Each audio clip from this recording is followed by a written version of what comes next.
Hello बच्चों, आज आपके लिए फिर से एक बार केमिस्ट्री का इम्पोर्टेंट क्वेश्चन लेकर के आए हैं। तो देखिएगा क्वेश्चन नंबर 1। क्वेश्चन नंबर 1 बोल रहा है arsenic oxide act in the contact process. आप जानते हैं कॉन्टैक्ट प्रोसेस। कॉन्टैक्ट प्रोसेस में जो आर्सेनिक ऑक्साइड होता है वो किस तरह से काम करता है। कॉन्टैक्ट प्रोसेस के दौरान पहले आपको ये देना पड़ेगा, कॉन्टैक्ट प्रोसेस में आपका सल्फ्यूरिक एसिड का मैन्युफैक्चर किया जाता है। ठीक है, इसमें क्या किया जाता है, ध्यान से देखिएगा। इसमें जो होगा, जो आर्सेनिक ऑक्साइड होगा वो पॉइजन की तरह काम करेगा। तो पॉइजन आपका देखिएगा कौन सा आंसर सही हो जाएगा। ऑप्शन ए है कैटलिस्ट, बी है प्रोमोटर्स, सी है पॉइजन और डी है एंजाइम। पॉइजन उससे कहा जाता है जो कैटलिस्ट के इफिशियंसी को डिक्रीज कर देता है, और जो कैटलिस्ट के इफिशियंसी को इंक्रीज कर देता है उसे प्रोमोटर्स कहा जाता है। ठीक है, तो ऑप्शन आपका सी हो जाता है करेक्ट। फिर आपका क्वेश्चन नंबर क्या, क्वेश्चन सेकंड बोल रहा है Which of the following process is an example of heterogeneous catalysis? Heterogeneous catalysis यहाँ पर सुनिए, दो कैटालिसिस होता है, homogeneous catalysis, homogeneous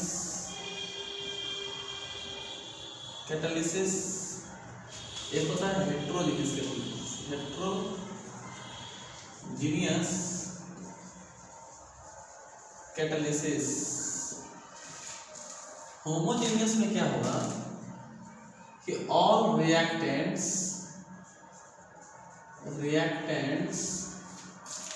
and catalyst ये सभी के सभी क्या होंगे, सेम फेज होंगे।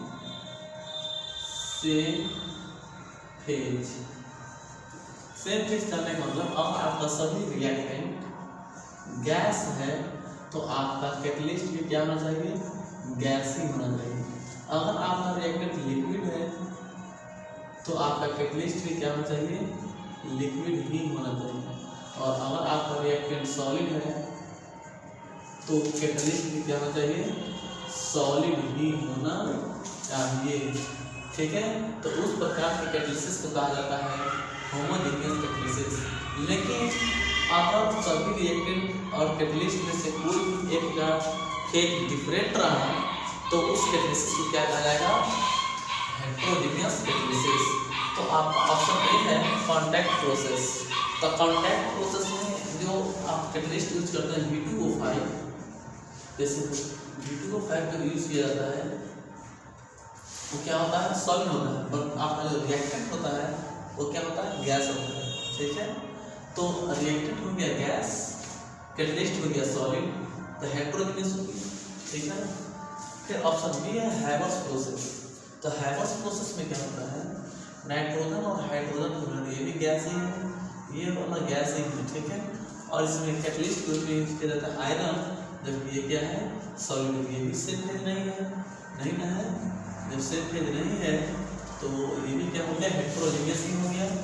ऑप्शन सी है hydrogenation of vegetable oil. Vegetable oil को हाइड्रोजनेशन करने के लिए निकल कैटलिस्ट का यूज करेंगे, प्लेटिनम ये सब का यूज किया जाता है। ठीक है, और निकल ये सब क्या है, सॉलिड है, जबकि वो सब लिक्विड है। ये भी हो गया क्या, हेटेरोजेनियस कैटलिसिस।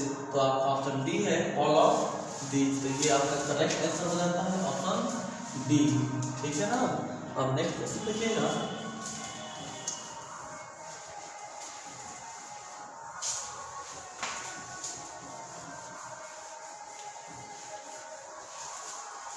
क्वेश्चन नंबर 3 बोल रहा है the principal sugar in blood is. Blood में जो प्रिंसिपल शुगर होता है वो क्या होता है, इसमें याद करने वाले हैं बच्चों। बायोमोलिक्यूल्स का क्वेश्चन है, प्रिंसिपल शुगर क्या होता है, principal sugar in blood. Blood में जो प्रिंसिपल शुगर होते हैं वो ग्लूकोज होते हैं। ये आपको याद कर लीजिएगा, इंपॉर्टेंट क्वेश्चन है। ठीक है ना। क्वेश्चन नंबर फोर्थ है आपका the number of asymmetric carbon atom in fructose glucose is. Fructose में असिमेट्रिक कार्बन की संख्या कितनी है? तो असिमेट्रिक कार्बन या इसे तो कायरल कार्बन भी कहा जाता है। कायरल कार्बन या असिमेट्रिक कार्बन उस कार्बन एटम को कहा जाता है जिससे 4 डिफरेंट ग्रुप्स जुड़े होते हैं, उसे कहा जाता है क्या? Chiral carbon. Suppose that it is a carbon, ये क्या है? कार्बन है। इससे मान लेते हैं कि इधर कुछ और मत, इधर हिंदू, इधर क्या है? मुस्लिम है, मुस्लिम, इधर क्या? सिख, इधर क्या? ईसाई। ठीक है, ऐसा कार्बन एटम से चार अलग अलग ग्रुप जुड़ा हुआ है, हिंदू, मुस्लिम, सिख, ईसाई, चारों अलग अलग ग्रुप है। तो इस कार्बन को कहा जाएगा कायरल कार्बन। कायरल कार्बन या इसे कहा जाता है असिमेट्रिक सिमेट्रिक कार्बन। ठीक है ना, कायरल कार्बन कहते हैं या असिमेट्रिक कार्बन कहते हैं। तो आपको पूछ रहा है कि फ्रुक्टोज में, फ्रुक्टोज का फॉर्मूला क्या होता है? फ्रुक्टोज में कायरल कार्बन क्या होता है? ठीक है, तो इसका फॉर्मूला C6H12O6। इसका स्ट्रक्चरल फॉर्मूला लिख देते हैं। फ्रुक्टोज एक कीटोनिक ग्रुप है, यानी इसका होता है CH2OH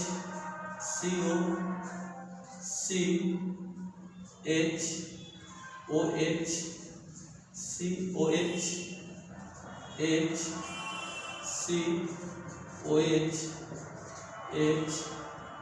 CH2 और क्या 1 2 3 4 5 6 7 हो गया। ठीक, ये आपका फ्रुक्टोज। तो फ्रुक्टोज में आप देख रहे हैं क्या कि ये हाइड्रोजन अलग अलग, 2 हाइड्रोजन इधर जोड़ देते हैं, इधर जोड़ देते हैं। ये कार्बन ऐसे है जिससे देखो 2 सेम ग्रुप मिला हुआ है।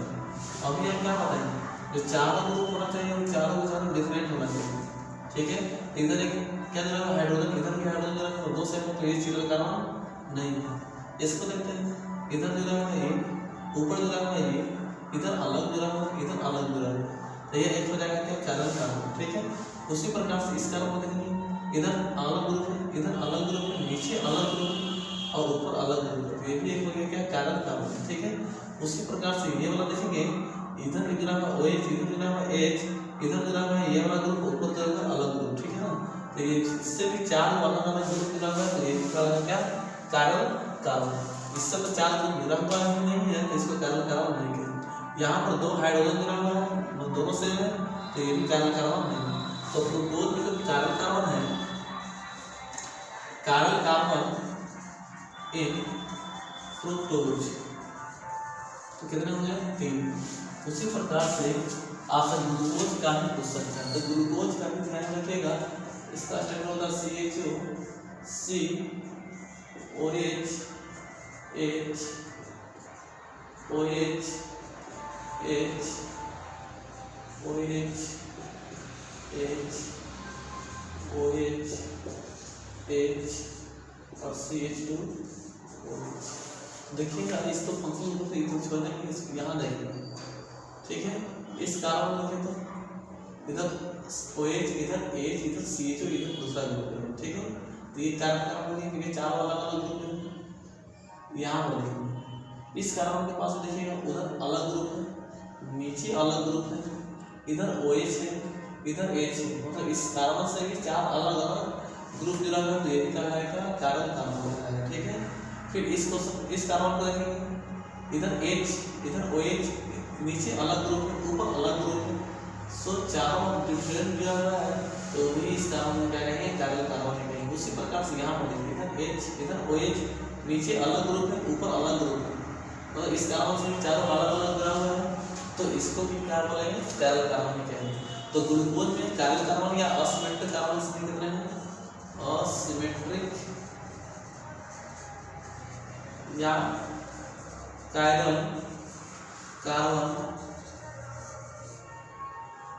इन ग्लूकोज कितना बनेगा? तो 4। आप याद रखना होगा, ग्लूकोज में कायरल कार्बन की संख्या कितना? 3। ग्लूकोज में कायरल कार्बन की संख्या 4। ठीक है ना। नेक्स्ट क्वेश्चन है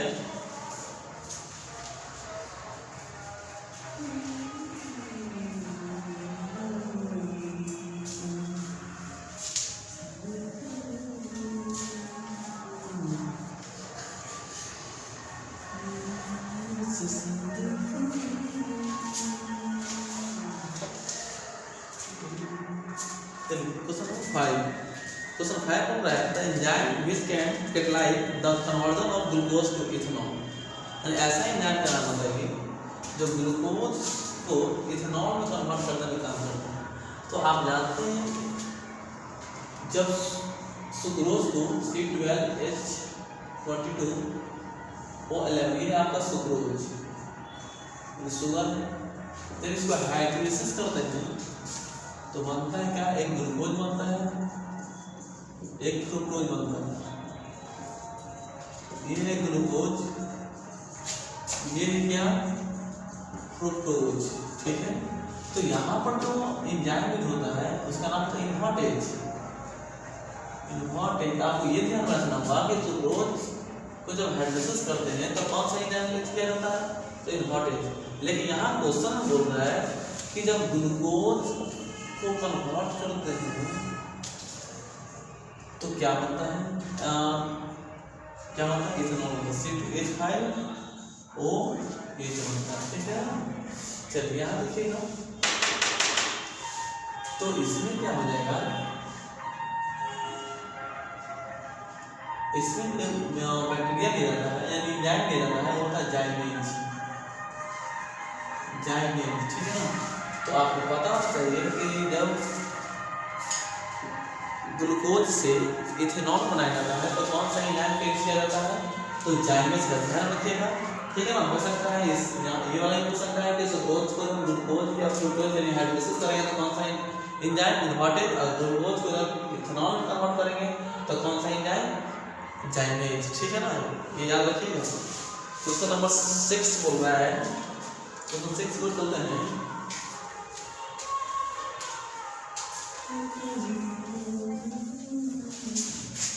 क्वेश्चन 6 बोल रहा है क्या, which of the following product is not derived from cellulose. निम्नलिखित में से किसको सेलुलोज से ड्राइव नहीं किया जा सकता है, मतलब नहीं बनाया जा सकता है। ऑप्शन ए है रेयन, बी है इंसुलिन, सी है गन कॉटन और डी है पेपर। तो बच्चों सेलुलोज से रेयन भी बनाया जाता है, गन कॉटन भी बनाया जाता है और पेपर भी बनाया जाता है। तो सेलुलोज से क्या नहीं बनाया जाता, तो इंसुलिन नहीं बनाया जाता है, सेलुलोज से इंसुलिन नहीं बनाया जाता है, ध्यान रखिएगा। ठीक है ना, चलिए नेक्स्ट क्वेश्चन पे चलते हैं। क्वेश्चन नंबर 7 है which among the following property of colloidal solution is independent of charge। निम्नलिखित में colloidal solution का कौन सा प्रॉपर्टी चार्ज पर इंडिपेंडेंट होता है।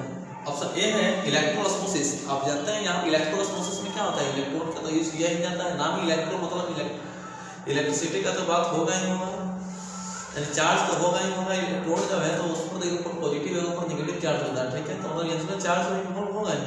ऑप्शन बी है टिंडल इफेक्ट, तो टिंडल इफेक्ट में कोई चार्ज नहीं होता है। ठीक है, ऑप्शन बी है कोगुलेशन, जानते हैं इसमें भी चार्ज इन्वॉल्व होता है, जितना ज़्यादा चार्ज होता है उससे कोगुलेटिव पावर भी उतना ही होता है। और अगला इलेक्ट्रिक पार्टिकल कंडक्शन, और बिना चार्ज के इलेक्ट्रिक पार्टिकल कंडक्शन नहीं हो सकता है। तो ऑप्शन बी जाता है करेक्ट आंसर। ठीक है, इस क्वेश्चन का आंसर क्या था, B for ball. B for ball Tyndall effect या स्कैटरिंग ऑफ लाइट है। जब कोलाइडल सोल्यूशन से लाइट के बीम को पास किया जाता है तो लाइट का जो लाइट होता है बीम का वो स्कैटर कर जाता है, इस फिनोमेना को कहा जाता है क्या, टिंडल इफेक्ट कहा जाता है। ठीक है, तो इसमें कोई चार्ज इन्वॉल्व नहीं होगा। ठीक है ना, चलिए ऑप्शन आपका क्या हो जाएगा, सही बी नंबर चलेगा। ठीक है, अगला है milk is an example of. Milk किस प्रकार की कोलाइडल सोल्यूशन का एग्जांपल है। आप जानते हैं मिल्क एक प्रकार का इमल्सन, क्या है, इमल्सन। इमल्सन उसे कहा जाता है जिसमें डिस्पर्स फेज और डिस्पर्सन मीडियम दोनों लिक्विड होते हैं। ठीक है, उसी को कहा जाता है इमल्सन। तो लिक्विड मिल्क में भी यही होता है, डिस्पर्स फेज और डिस्पर्सन मीडियम दोनों का दोनों क्या होता है बच्चों, लिक्विड होता है ना। तो ऑप्शन आपका क्या हो जाता है, इसमें ऑप्शन ए है जेल, बी है सॉल्ट, सी है फ्रॉथ और डी है इमल्सन।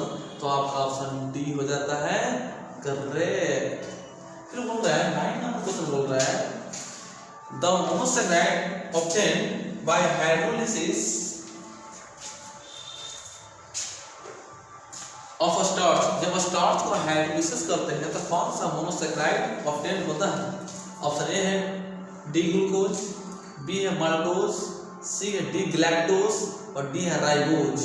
तो जब स्टार्च को हाइड्रोलिसिस किया जाता है तो कौन सा इसमें से मोनोसैकेराइड प्राप्त होता है? तो आपको याद होना चाहिए, बायोमोलिक्यूल्स का ये क्वेश्चन है, जब स्टार्च को हाइड्रोलिसिस करते हैं तो ग्लूकोज मिलता है, तो ग्लूकोज आपका ऑप्शन क्या हो जाता है? ए करेक्ट हो जाता है। ठीक है, तो ऑप्शन ए हो जाएगा आपका राइट आंसर। ठीक है, चलिए आपका ऑप्शन हो जाएगा क्या? ए। अगला है blue colour of sky is due to, यानी स्काई का जो कलर होता है वो ब्लू होता है, क्यों? तो ऑप्शन ए इसमें ब्राउनियन मोमेंट, बी है टिंडल इफेक्ट, सी है प्रेजेंस ऑफ मैक्रो मॉलिक्यूल्स और डी है इलेक्ट्रोफोरेसिस। तो किस घटना के कारण स्काई का कलर ब्लू होता है? तो टिंडल इफेक्ट। आप जानते हैं स्कैटरिंग ऑफ लाइट, और टिंडल इफेक्ट भी क्या है? एक स्कैटरिंग ऑफ लाइट ही है। ठीक है ना, तो टिंडल इफेक्ट आपका अज्ञात प्रकाश के परिकिरण के कारण लाइट क्या आता है, स्काई क्या आता है? ब्लू नजर आता है। मतलब ये होता है लाइट आ रहा है, लाइट क्या करेगा? चारों दिशाएं में फैलेगा, चारों तरफ क्या करेगा? इस फिनोमेना में क्या कहा जाएगा? टिंडल इफेक्ट या स्कैटरिंग ऑफ लाइट। फिजिक्स में जानते हैं स्कैटरिंग ऑफ लाइट पढ़ाया जाता है, लेकिन केमिस्ट्री में यहाँ पर क्या आ जाएगा? टिंडल इफेक्ट की स्कैटरिंग ऑफ लाइट ऑप्शन में नहीं है, और टिंडल इफेक्ट भी तो एक स्कैटरिंग ऑफ लाइट ही है ना। डेफिनेशन आपको याद की होगी, तो आपका ऑप्शन क्या हो जाता है? टिंडल इफेक्ट बी हो जाएगा करेक्ट, टिंडल इफेक्ट। ठीक है ना, ऑप्शन बी करेक्ट। फिर क्वेश्चन नंबर नेक्स्ट है, क्वेश्चन क्या बोल रहा है? क्वेश्चन नंबर 11, क्वेश्चन 11 बोल रहा है, एक minute. Physical adaption is a process, यानी फिजिकल एडप्शन कैसा प्रोसेस है? आपको बता रहा है दो प्रकार का एडप्शन होता है, एक फिजिकल एडप्शन, एक केमिकल एडप्शन। तो फिजिकल एडप्शन एक रिवर्सिबल प्रोसेस होता है, जबकि केमिकल एडप्शन एक इरिवर्सिबल प्रोसेस होता है। आप ऑप्शन ए है रिवर्सिबल, बी है इरिवर्सिबल, सी है एक्टोथर्मिक, डी है नॉन ऑफ दीज। तो ऑप्शन ए हो जाएगा करेक्ट। केमिकल एडप्शन होता है इरिवर्सिबल और फिजिकल होता है रिवर्सिबल प्रोसेस। ठीक है ना, क्या हो जाएगा?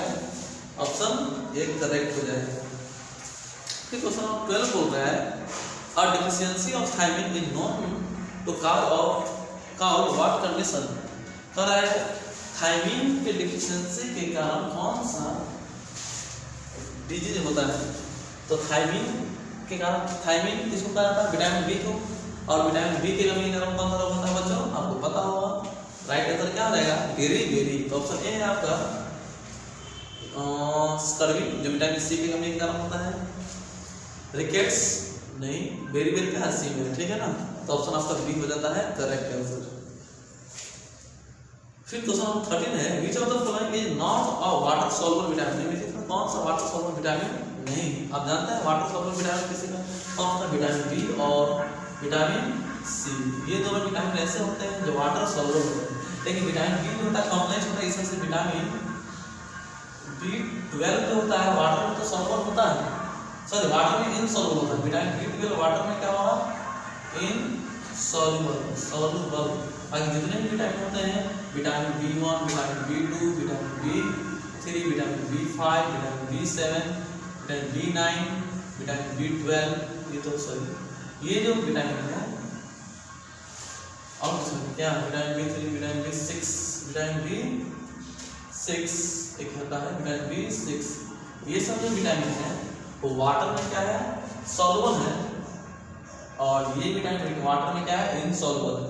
देखिए यहाँ पर आपसे पूछ रहा है क्या, which of the following is not a water soluble? यानी वाटर में कौन इसमें से सॉल्युबल नहीं है?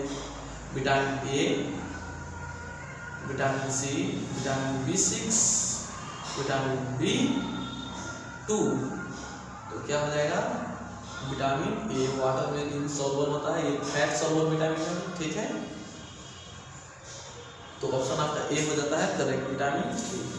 यानी विटामिन बी और विटामिन सी के होते हैं वाटर सॉल्युबल होते हैं, एक्सेप्ट विटामिन B12 को छोड़ के। बाकी vitamin A, C, sorry vitamin A, D, E, K और एक B12। ये जो होता है फैट सॉल्वर होता है, फैट सॉल्वर होता है, ठीक है ना, वाटर में इनसॉल्युबल, वाटर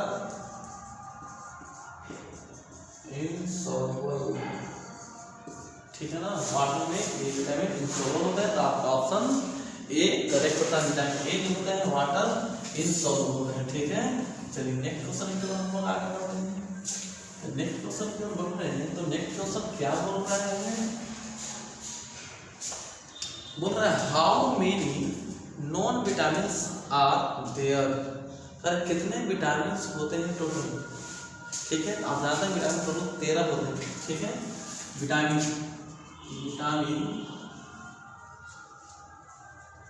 ए, विटामिन का मीनिंग विटामिन ए,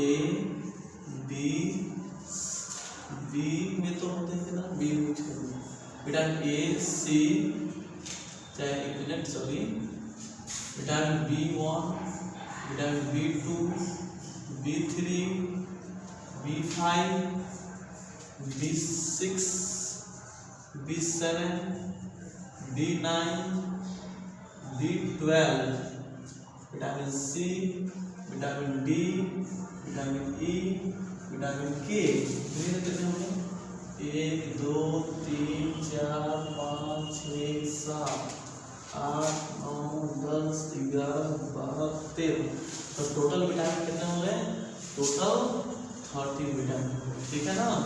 तो ऑप्शन आपका बी हो जाता है क्या, करेक्ट, ठीक है। फिर बोल रहा है general formula of carbohydrates, carbohydrates का जनरल फॉर्मूला क्या होता है, जनरल फॉर्मूला ऑफ क्या, कार्बोहाइड्रेट्स। नेक्स्ट क्वेश्चन पूछ रहा है क्या, कार्बोहाइड्रेट्स का जनरल फॉर्मूला क्या हो जाएगा, ठीक है ना।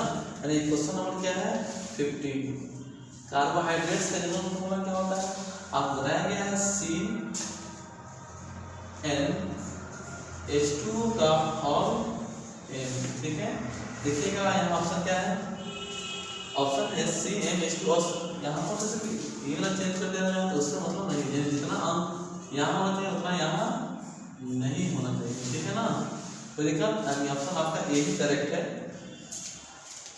ऑप्शन ए करेक्ट हो जाता है, ठीक है ना। यहाँ पर हो सकता है या ऐसे भी लिख देंगे CxH2O का होल y, दोनों तो सेम ही है, ठीक है ना। आप अपने ऑप्शन के अकॉर्डिंग मिला लीजिएगा, क्या ऑप्शन में वो दे रहा है क्या नहीं दे रहा है, तो ये आपका कार्बोहाइड्रेट्स का जनरल फॉर्मूला हो जाएगा, ठीक है, याद रखिएगा। ये क्वेश्चन 2017 में पूछा हुआ है कि कार्बोहाइड्रेट्स का जनरल फॉर्मूला क्या है। चलिए क्वेश्चन नंबर 16 को हम लोग प्रोसीड करते हैं। 16 बोल रहा है क्या, in DNA thymine is hold by 2 hydrogen bond with the base. DNA में जो थायमिन होता है, आपको पता है नाइट्रोजनियस बेस, एक होते हैं ATCG, इसका नाम एडेनिन, थायमिन, साइटोसिन, गुआनिन, ठीक है। ये जो पाए जाते हैं ये डीएनए में पाया जाता है।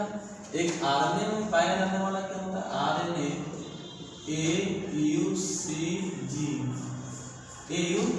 एडेनिन, यूरासिल, साइटोसिन, गुआनिन, ठीक है।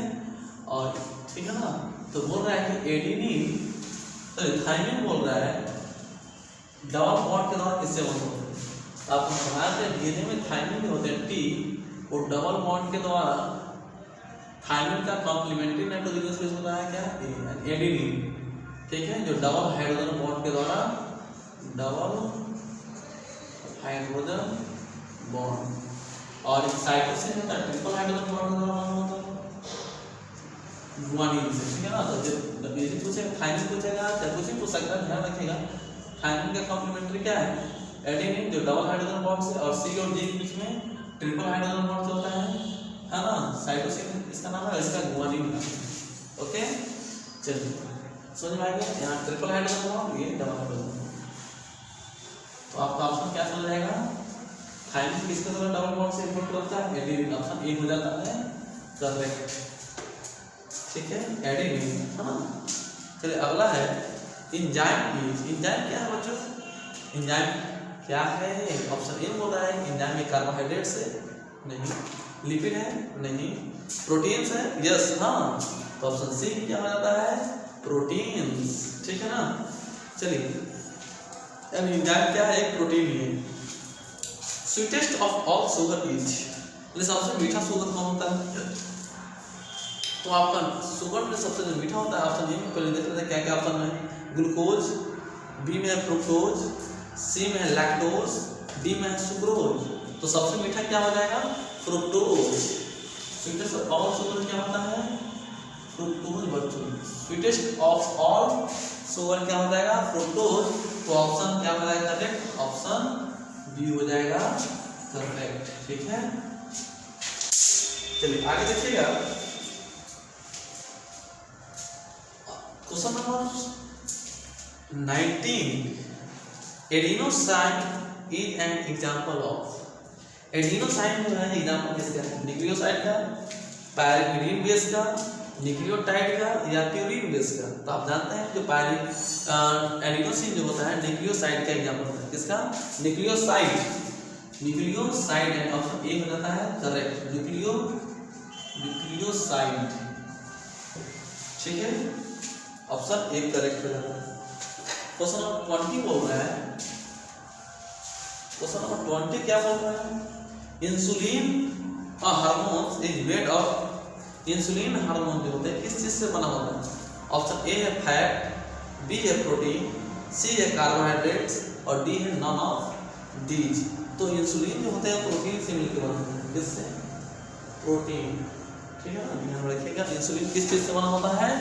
प्रोटीन से मिलकर बना होता है। सब मोस्ट इंपॉर्टेंट क्वेश्चन करवा रहे हैं। बिहार बोर्ड हो चाहे कोई भी बोर्ड हो, चाहे यूपी बोर्ड हो चाहे कोई भी बोर्ड हो, ये सब क्वेश्चन आते हैं। Which is able to form zwitter ion? Zwitter ion कौन बना सकता है? Alpha amino acid and amino acid में क्या होना चाहिए? नाम ही क्या? Amino acid. एमिनो मतलब NH2 ग्रुप उसमें होना चाहिए, एसिड मतलब COOH ग्रीन होना चाहिए। ठीक है, तो देखते हैं ये वाला दोनों ग्रुप किसमें है। ऑप्शन ए में है CH3NO नहीं है, बी में है CH3COOH, इसमें सिर्फ और सिर्फ COOH, ये भी नहीं हो सकता है। सी में CH3CH2NH2, इसमें सिर्फ एक ही है जो एक ही नहीं हो सकता है। और ऑप्शन डी में है NH2CH2COOH, ऑप्शन डी आपका करेक्ट हो जाता है, वही बनाएगा ज्यूटर आयन। जिसके यही होता था अल्फा एमिनो एसिड जिसमें NH2, जैसे एग्जांपल ले रहे हैं, जैसे ऑप्शन ये जो है यहाँ जाएगा वही ले लेंगे, CH2 है और COOH, हाँ COOH। ठीक है, इसको जब हाइड्रोलिसिस करते हैं,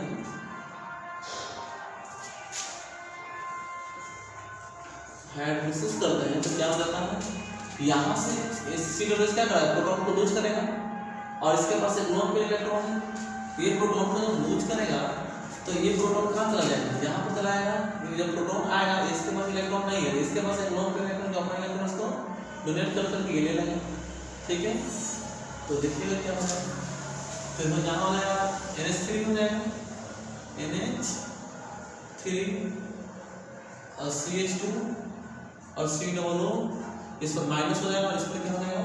प्लस हो जाएगा। ठीक है, नहीं देखता, इसे बोलते हैं ज्यूटर, ज्यूटर क्या आयन। तो एक बार सॉल्यूशन में जो एमिनो एसिड होता है, एमिनो एसिड का जो कार्बोक्सिलिक ग्रुप होता है वो प्रोटॉन को लूज करता है और एमिनो ग्रुप जो है प्रोटॉन को एक्सेप्ट करता है। ठीक है, इसमें नेगेटिव चार्ज आ जाता है यहाँ पर और इस पर पॉजिटिव बाइपोलर हो जाता है, लेकिन ऑल ओवर ये क्या होता है? न्यूट्रल होता है। ठीक है, इस आयन को ही क्या कहता है? क्या? Zwitter ion. तो जिसमें ये दोनों ग्रुप है ना NH2 और COOH, ये किसमें है? जिसमें ये दोनों ग्रुप रहेगा, याद रहे दोनों होना चाहिए, तो एक रहेगा तो नहीं हो सकता है, ये भी होना चाहिए और ये वाला भी होना चाहिए। ठीक है ना, उस वही बना सकता है ज्यूटर आयन और कोई भी बना सकता है। ठीक है, ध्यान रखिएगा, जैसे किसमें देखिएगा COOH भी है और NH2 भी है ना, यानी ये ज्यूटर आयन बनाएगा।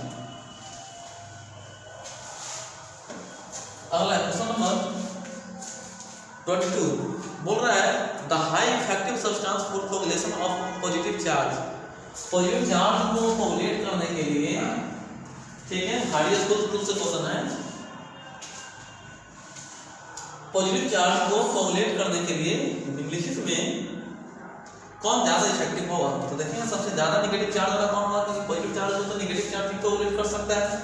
तो CuSO4 में देखेंगे जो नेगेटिव यानी इसको तो लेंगे Cu प्लस और 2 प्लस और SO4 2 माइनस, ऑप्शन बी है AlCl3 AlCl3, तो इसको तो लेंगे Al3 प्लस और Cl 1 माइनस, ठीक है। ऑप्शन सी है K4 FeCl6,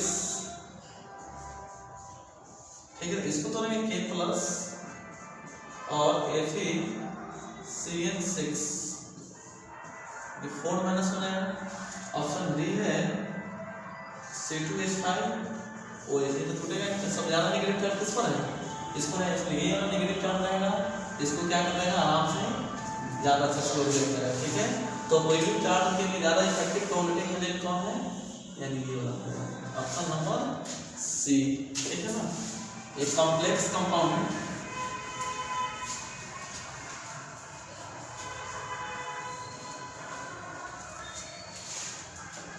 चलिए क्वेश्चन नंबर नेक्स्ट है the explanation of Brownian moment was given by, Brownian moment को कौन एक्सप्लेन किया था?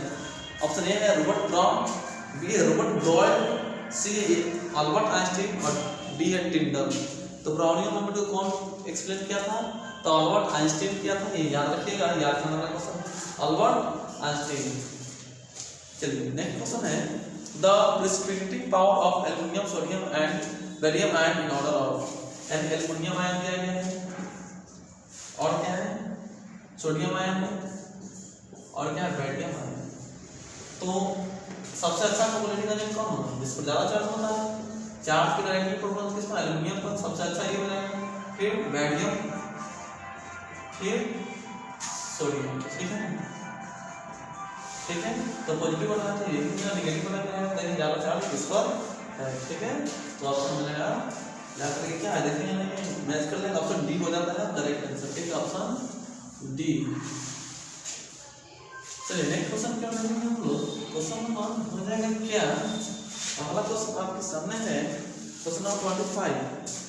क्वेश्चन 25 बोल रहा है in physical absorption the gas molecules are held to the solid surface by, यानी फिजिकल एब्जॉर्प्शन में जो एडजॉर्बेंट और एडजॉर्बेंट होता है, फिजिकल एडजॉर्प्शन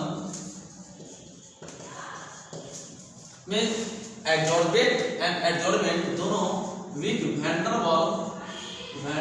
वाल्स फोर्स, जो एक वीक फोर्स ऑफ अट्रैक्शन है, लेकिन केमिकल एडजॉर्बेंट क्या होता है, स्ट्रॉन्ग केमिकल बॉन्ड्स या डिस्पर्स फेज और डिस्पर्सन मीडियम अटैच होते हैं, ठीक है।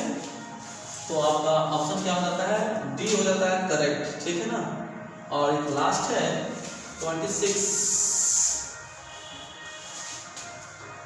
बोल रहा है अपॉन हाइड्रोलिसिस प्रोटीन गिव्स, यानी प्रोटीन को जब हाइड्रोलिसिस करेंगे तो क्या मिलेगा, option A amino acids, B है फैटी एसिड्स, सी है हाइड्रोक्सिल एसिड्स और डी है अल्कोहल्स। तो अमीनो एसिड को जब यानी प्रोटीन को जब हाइड्रोलिसिस करेंगे तो क्या मिलता है, अमीनो एसिड मिलता है, ठीक है ना, ऑप्शन ए हो जाता है करेक्ट। तो अब मिलते हैं हम लोग नेक्स्ट वीडियो में, तब तक के लिए जय हिंद। और अगर आपको ये वीडियो अच्छा लगा तो लाइक करिएगा, सब्सक्राइब करिएगा और शेयर करना नहीं भूलिएगा, ठीक है। तब तक के लिए जय हिंद।